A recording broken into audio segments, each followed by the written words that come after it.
오늘 본문 말씀은 36절부터 44절까지만 읽었었는데 우리가 오늘 본문 전체 배경을 함께 25장 말씀을 나누면서 하나님의 음성을 듣고자 합니다. 우리 인생에 있어서 크게 가치관과 또한 생각이, 신념이 흔들릴 때가 있습니다. 여러분들은 언제 그러하셨습니까? 큰 계기가 되는 때는 대부분 보면 사랑하는 가족, 사랑하는 배우자나 또한 부모님이나 자녀가 이 땅을 먼저 떠날 때 그런 일들이 일어나는 것이죠. 그럴 땐 우리 마음이 참 약해지고 또한 내가 여태까지 믿었던 기둥과 같은 그 가족이 이 땅을 먼저 떠나게 되면 참 우리의 삶의 앞길이 막막하게 느껴질 때가 많이 있음을 보게 됩니다.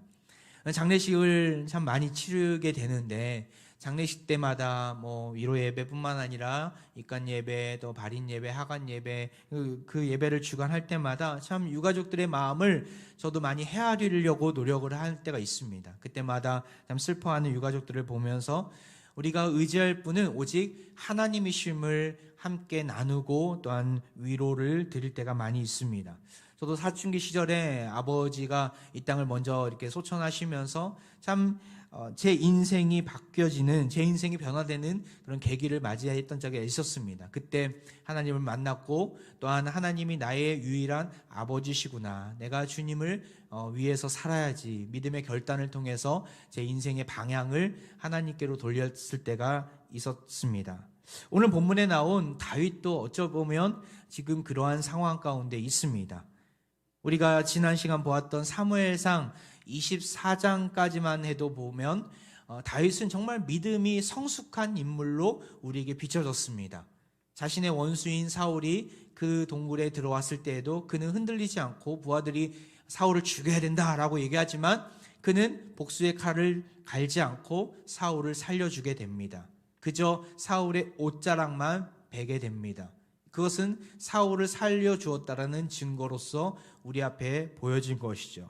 그리고 오늘 본문 25장으로 넘어오게 됩니다. 근데 25장에서는 웬일인지 다윗이 그러한 분노를 일으키는 그런 나발을 만났을 때 그 분노의 감정을 주체하지 못하고 그를 죽여야 된다라고 앞장서서 칼을 들고 400명과 함께 앞장서서 전쟁터로 향하는 그의 모습을 보게 됩니다. 왜 이렇게 다른 모습을 갖게 된 것일까요? 사울은 선하고 나발은 악하기 때문에 그가 그렇게 다르게 행한 것일까요? 아닙니다. 둘 다 똑같이 악한 존재들이었어요. 하지만 다윗의 행했던 모습은 판이하게 달랐습니다. 그 이유가 무엇입니까? 바로 오늘 본문이 나온 25장 1절을 보면 그 이유가 명백하게 드러나 있습니다. 한번 볼까요? 그 배경이 뭐라고 나와 있습니까? 1절에 사무엘이 죽음에 온 이스라엘 무리가 모여 그를 두고 슬피 울며 라마 그의 집에서 그를 장사한지라. 다윗이 일어나 바란 광야로 내려가니라. 누가 죽었다고요? 사무엘이 죽게 된 것이죠. 사사시대의 마지막 선지자 이 사무엘은 다윗에게 기름을 부어주었던 자였습니다. 그리고 다윗이 앞으로 왕이 될 것을 예언했던 선지자였습니다. 사무엘은 다윗의 영적인 지주였고 버팀목이었습니다. 사울의 위협 속에서도 그가 여유를 가지고 하나님의 뜻에 합한 모습을 가질 수 있었던 이유는 사무엘이 있었기 때문에, 비록 거리는 떨어져 있었지만 항상 사무엘이 그와 함께 때로는 편지로서, 때로는 말로서, 때로는 만남으로써 함께했기 때문에 가능했던 것이죠. 다윗의 큰바의 얼굴이 이 사무엘이었습니다. 그런데 사무엘이 떠난 거예요. 자신의 영적인 아버지, 영적인 지주가 떠난 것이죠. 이 소식은 이스라엘뿐만 아니라 다윗에게 있어서도 큰 충격으로 와 닿았을 것입니다. 그리고 사무엘이 죽자 사울의 기세는 더욱더 세워졌을 것입니다. 더욱더 강해졌을 것입니다. 다윗에게는 큰 위협이 됐겠죠. 그래서 아까 본문 1절에 보면 다윗이 곧바로 바란 광야로 내려가는 모습이 나옵니다. 우리 한국말 성경에는 이게 그냥 이어지는 접속사로 생각하지만, 접속사가 또 없지만 여기 보면, 원어에 보면 원인과 결과입니다. 사무엘이 죽었기 때문에 다윗이 일어나서 바란 광야로 갔다라고 원어에는 그렇게 기록되어 있습니다. 아마도 사울로부터 빨리 급하게 피해서 도망가게 된 것이겠죠. 이 모든 상황은 다윗을 너무나 혼란스럽게 만들었을 것입니다. 영적인 방패였던 사무엘이 죽었고 사울의 기세는 더욱더 강해지고 다윗을 죽이려고 달려들었습니다. 오랜 광야 생활 속에서 바람 광야에 떨어졌지만 먹을 것도 없고 또한 400명이나 되는 600명이나 되는 무리와 그 식솔들까지 합치면 1,500명 이상 됐겠죠. 2,000명 됐겠죠. 그렇게 많은 식솔들을 끌고 그는 너무나 막막했을 것입니다. 내가 의지했던 누군가가 이 땅을 떠나게 되든지 아니면 내가 의지했던 무언가가 사라지게 되면 우리 인간은 초조하게 됩니다. 가령 직장을 그만두게 된다든지 아니면 큰 질병에 걸려서 어쩔 수 없게 됐을 때 우리는 어떻게 해야 될지 말을 하면서 방황하게 됩니다. 그때 우리는 어떻게 서야 합니까? 요즘처럼 코로나가 극심한 때가 없었던 것 같아요. 어떤 분이 어저께 PCR 검사를 받아야 될 상황이어서 이게 보건소에 갔더니만 검사 받기까지 한 2시간이 넘게 걸렸다고 하더라고요. 그렇게 많은 줄 가운데 사람들이 코로나 검사 받으려고 또한 그 검사 받고 나서 또한 양성 판정받아 자가격리에 또한 자택치료에 들어가는 모습을 많이 보게 됩니다. 저도 지난 토요일날 금요일날 증상이 있었고 금요일날 1차 또 판정을 받고 토요일날 PCR 또 판정을 받으면서 집안에 꼼짝없이 이렇게 갇혀버렸게 되었습니다. 그리고 엊그제까지 있다가 이렇게 풀려났는데 정말 갑작스러운 상황이라 어떻게 해야 될지 모르겠더라고요. 장로님들께 지혜를 구하고 또한 우리 교육자들께 제가 해야 될 일들을 함께 좀 나누면서 집안에서 좀 대기했었습니다. 처음에는 인후통이 다가오고 또한 기침이 이렇게 심한 증상이 있다가 한 2, 3일 지나니까 금방 또 없어지긴 하더라고요. 근데 하여튼 처음엔 너무나 낙심이 되었습니다. 왜 나에게 이런 일이 일어났을까? 조심한다고 하고 누구를 만나더라도 꼭 손을 씻고 마스크를 쓰고 정말 열심을 다해서 지킬 것 지켰는데 왜 나에게 이런 일이 일어날 것일까? 또 성도님들께 걱정을 끼쳐드리고 또 사역도 제대로 하지 이렇게 못하는 상황을 이렇게 만들게 됐을까? 참 이렇게 낙심이 되더라고요. 그럴 때 한 분이 문자를 주셨는데 그분이 아주 기뻐하는 문자를 저에게 주셨어요. 뭐 잘됐다 이런 문자가 아니라 목사님 축하드립니다. 이제 슈퍼항체가 생긴 것 같습니다. 이런 문자를 주시더라고요. 그래서 그 말을 듣고 저의 이 비관적인 시각이 낙관적인 시각으로 바꿨습니다. 하나님이 슈퍼항체를 주려고 이 어려움을 주셨구나. 비록 일주일 동안 꼼짝없이 격리되어 있었지만 또 건강을 회복해서 이렇게 만나게 되어서 여러분과 함께 말씀을 나누게 되어서 얼마나 감사한지 위에서 관심과 기도 또 많은 격려의 문자를 주셔서 다시 한번 이 자리를 빌어 감사드립니다. 혹여나 또 오늘 예배 가운데 나오고 싶어도 코로나 때문에 나오지 못하는 화평의 가족들이 있다면 하나님께서 다시금 회복시켜 주시고 반드시 살게끔 하실 것입니다. 하나님 주시는 쉼과 또한 회복의 역사를 맛보시는 우리 화평의 가족들 되시고 또 우리 주위에 그런 자들이 있다면 이 놀라운 그 회복의 은혜를 나누시고 또 격려하시고 그리하여서 정말 축복의 통로로 쓰임 받으시는 우리 화평의 가족들 되기를 바랍니다. 다시 본문으로 돌아가서 다윗은 여러 가지 이런 혼란스러운 상황 가운데 도망자의 모습들 또한 사무엘이 죽고 영적인 지주가 떠난 모습들 또한 먹을 것이 없어서 방황하는 모습 가운데 많이 낙해져 있습니다. 그때 큰 시험이 찾아오게 됩니다. 그가 도망간 바란 광야는 목초지였습니다. 그래서 목자들에게 있어서는 너무나 좋은 그 풀이 많은 곳이었습니다. 그 목축업을 통해 부를 누리는 자들이 많았는데 대표적으로 나발이라는 사람이 그러했습니다. 오늘 본문에 보면 나발이라는 사람이 나옵니다. 2절을 한번 볼까요? 마온에 한 사람이 있는데 그의 생업이 갈멜에 있고 심히 부하여 양이 3,000마리요 염소가 1,000마리이므로 그가 갈멜에서 그의 양털을 깎고 있었으니 3절에 그 사람의 이름은 나발이요. 엄청나게 심히 부했다라고 엄청나게 부자인 한 사람이 나옵니다. 양이 3,000마리나 있었고 또한 염소가 1,000마리나 되는 어마어마한 부를 누리는 자였습니다. 다윗은 그에 대한 소식을 듣고 자기의 어려운 사정을 이야기하면서 도움을 요청하고자 합니다. 그래서 양털 깎는 시기에 10명의 소년을 그에게 보내게 됩니다. 왜 양털 깎는 시기에 보내냐면 당시에 고대 근동 사회에 있어서 양털 깎는 시기는 수확하는 시기와 같은 시기입니다. 먹을 것이 풍부했고 성대한 잔치를 이루는 때가 바로 이 양털 깎는 시기였습니다. 다윗도 이때를 기다리고 나발에게 정중히 먹을 것을 요청합니다. 무작정 그냥 구걸하는 거지처럼 행세하지 않습니다. 근거가 있습니다. 그 요청하는 근거가 무엇입니까? 7절에 이렇게 나와 있습니다. 내게 양털 깎는 자들이 있다 함을 이제 내가 들었노라. 네 목자들이 우리와 함께 있었으나 우리가 그들을 해하지 아니하였고 그들이 갈멜에 있는 동안에 그들의 것을 하나도 잃지 아니하였나니. 바람 광야에 수도 없이 많은 양떼와 또한 염소떼가 또한 목자들이 와서 그곳에서 그 목축업을 행할 때 이방인들이 와서 그것을 빼앗을 수 있고 또한 그들의 목축업을 방해할 수도 있습니다. 하지만 그 가운데 다윗과 그 군사들이 있지 않았습니까? 그래서 그 목축업을 편히 잘 할 수 있도록 그 다윗과 그 군사들이 그것을 보호해 줬던 것 같아요.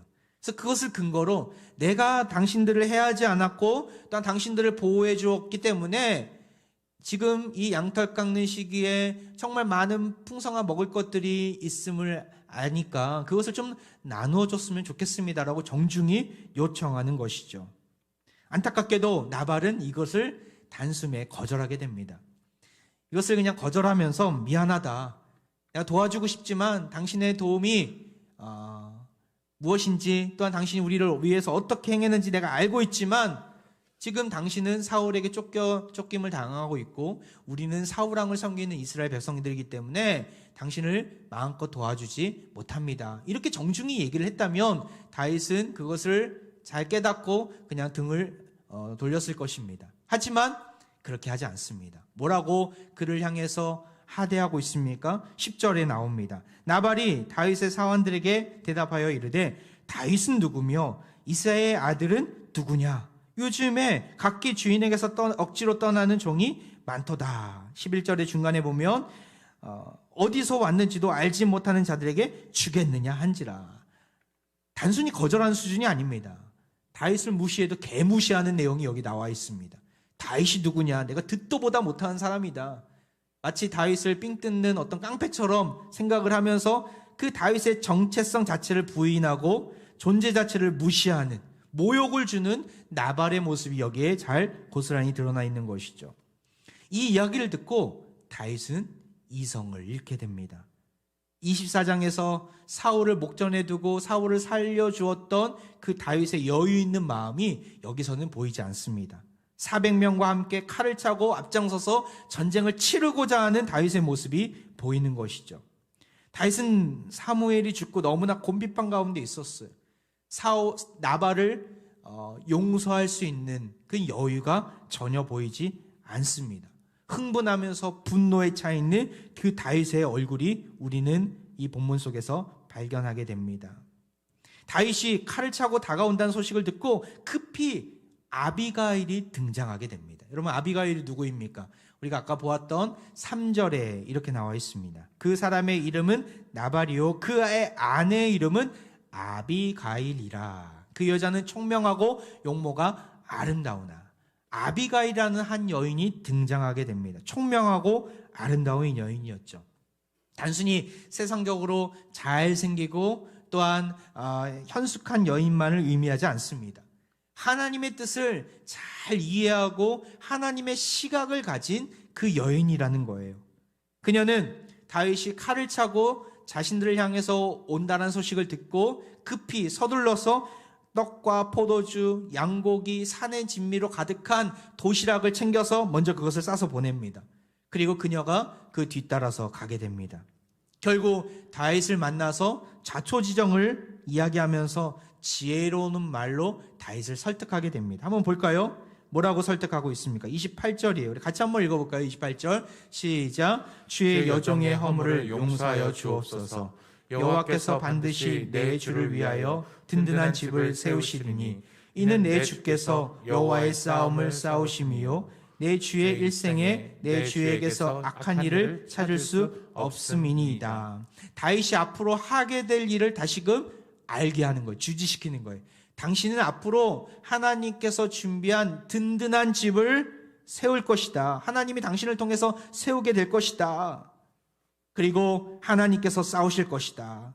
29절에 이렇게 나와 있습니다. 내 주의 생명은 내 주의 하나님 여호와와 함께 생명싸개 속에 쌓여있을 것이요 내 주의 원수들의 생명은 물매로 던지듯 여호와께서 그것을 던지시리이다. 하나님께서 당신을 보호해 주실 것이고 생명싸개처럼, 그리고 물매로 던지듯 원수들이 다 심판당하게 될 것입니다. 이 아비가일은 하나님의 시각을 가진 여인이었어요. 하나님의 시각을 가지고 다윗이 앞으로 행하게 될 것을, 또한 이 모든 상황을 어떻게 하나님이 회복시켜 줄 것을 아비가일은 다윗에게 하나씩 논리적으로 설명하고 있습니다. 이 아비가일의 음성은 사실은 시리에 빠진, 좌절에 빠진, 사무엘이 죽고 방황 가운데 있는 이 다윗에게 주시는 하나님의 음성이었어요. 아비가일의 음성뿐만 아니라 이것은 하나님의 뜻이 담겨져 있는 하나님의 메시지인 것이죠. 다윗은 사무엘의 죽음으로 큰 낙심 가운데 있었는데, 그때 나발의 이 속 뒤집어지는 이야기로 인해서 그의 눈은 증오로 바뀌어가고 있었는데, 이때 아비가일을 통해서 하나님이 말씀해 주시는 거예요. 그를 격려해 주시고 이끌어 주셔서 그가 다시금 정신 차릴 수 있도록, 다시금 하나님의 큰 비전을 이룰 수 있는 강한 용사로 하나님이 그를 세워주시는 그러한 뜻이 여기에 담겨져 있는 것이죠. 만약에 이 시험에 넘어갔다면, 그가 무자비한 전쟁을 일으켰다면 그는 사울과 같은 왕이 되었을 것입니다. 살인과 전쟁으로 그 대가를 치르게 하는 폭군으로 변했을 것입니다. 엄청난 사륙을 행하고 결국에는 하나님이 원하시는, 하나님 마음에 합한 왕으로 서지 못했을 것입니다. 다윗은 이 아비가일의 음성을 들으면서 하나님의 뜻을 발견하게 됩니다. 그리고 인내하는 법을 이 나발의 사건을 통해서 배우게 됩니다. 우크라이나 전쟁이 지금 10일차를 접어들고 있는데 참 너무나 안타까운 소식들이 계속해서 들려오고, 아까도 잠깐 뉴스를 봤는데 1살배기 어린아이가 그 폭탄의 파편에 맞아서 죽게 되고, 그 엄마가 막 울면서 의사한테 살려내라고 이렇게 외치는 그 장면을 좀 보면서 참 너무나 안타깝더라고요. 어떻게 이러한 일들이 일어나게 될 것인가. 푸틴 곁에는 이러한 충직한 총명스러운 아비가일과 같은 사가 없는 것인가. 그에게 바른 말을 하고 이 무조건적인 살인과 죽음으로 전쟁을 벌이는 것이 당장 이게 그칠 수 있도록 그에게 이렇게 이야기하는 사람이 왜 없을까. 참 너무나 안타까운 모습을 보게 됩니다. 이 푸틴의 폭주를 막을 수 있는 것은 하나님의 심판밖에 없음을 보면서 우리가 함께 기도해야 할 것입니다. 이 전쟁이 속히 중단되고 악한 무리들이 하나님의 그 심판을 받을 수 있도록 우리는 기도해야 할 것입니다. 다윗 또한 이 아비가일이 없었다면 그도 나발처럼 어리석은 자로, 사울처럼 어리석은 왕으로 전락했을 것입니다.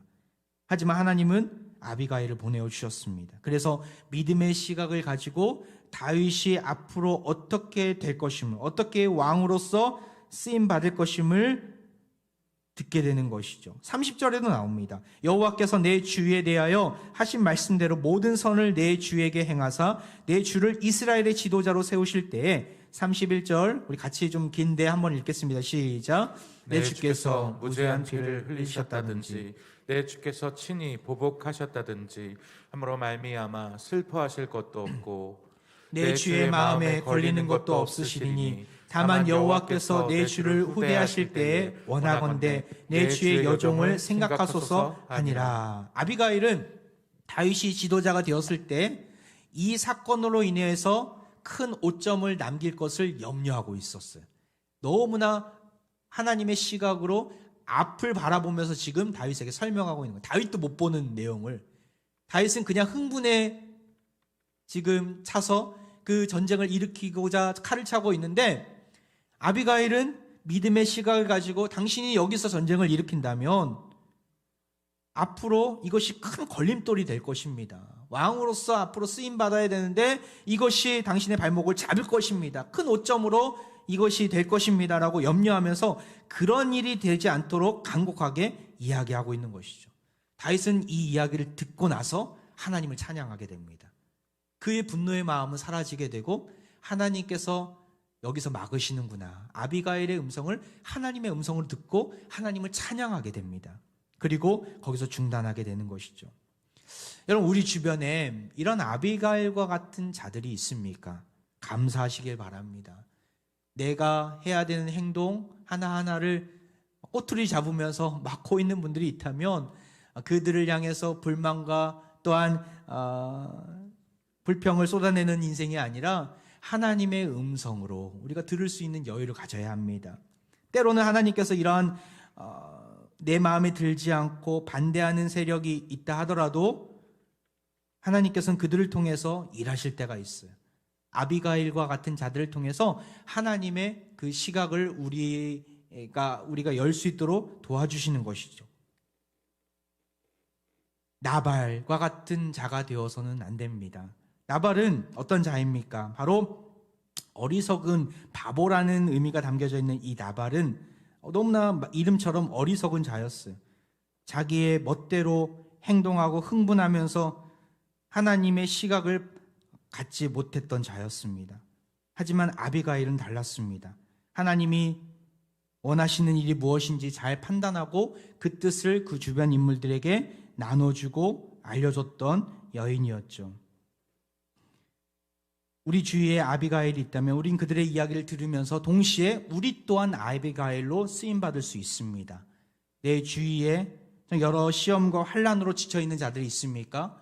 또한 앞서 말씀드렸듯이 여러 질병이나 또한 가족의 죽음이나 또한 인생의 여러 가지 정말 여유 없는 그런 삶으로 인해서 지쳐있는 자들이 있다면 우리가 아비가일이 되어주어서 정말 하나님의 뜻이 무엇인지 잘 해석해주고 나눠주고 우리가 그들을 일으켜줄 수 있어야 합니다.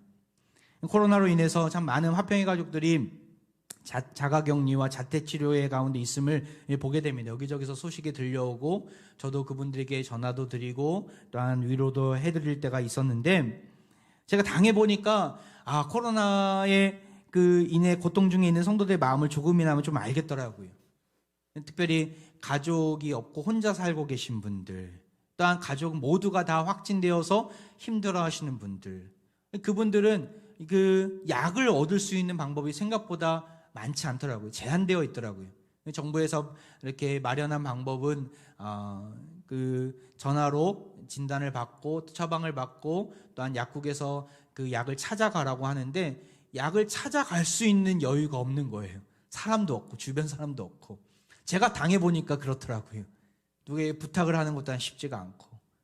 그래서 제가 이렇게 걸리고 나서 우리 성도 중에 그러한 분들이 있겠다 생각이 들어서 급하게 우리 부목사님께 부탁을 해서 우리 약국을 하시는 우리 집사님이 계시는데 우리 정영 집사님께 부탁을 했어요. 한 10개 정도 키트를 만들어서 우리 교회에 좀 갖다 달라고.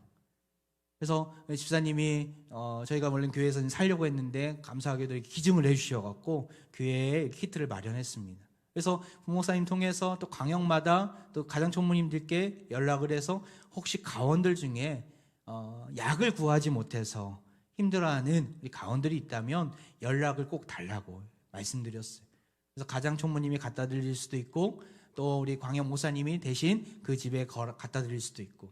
그래서 약을 구하지 못해서 힘들어하는 우리 지체들이 없도록 교회에서 배려를 한 것이죠. 그래서 한 4개 정도 지금 이렇게 갔는데 혹시나 또 이 자리에 또 우리 온라인으로 예배하는 분들 중에서 약이 필요한 분들이 있다면 꼭 교회로 연락을 주시기 바랍니다. 우리가 힘을 닿는 한 도와드리도록 하겠습니다.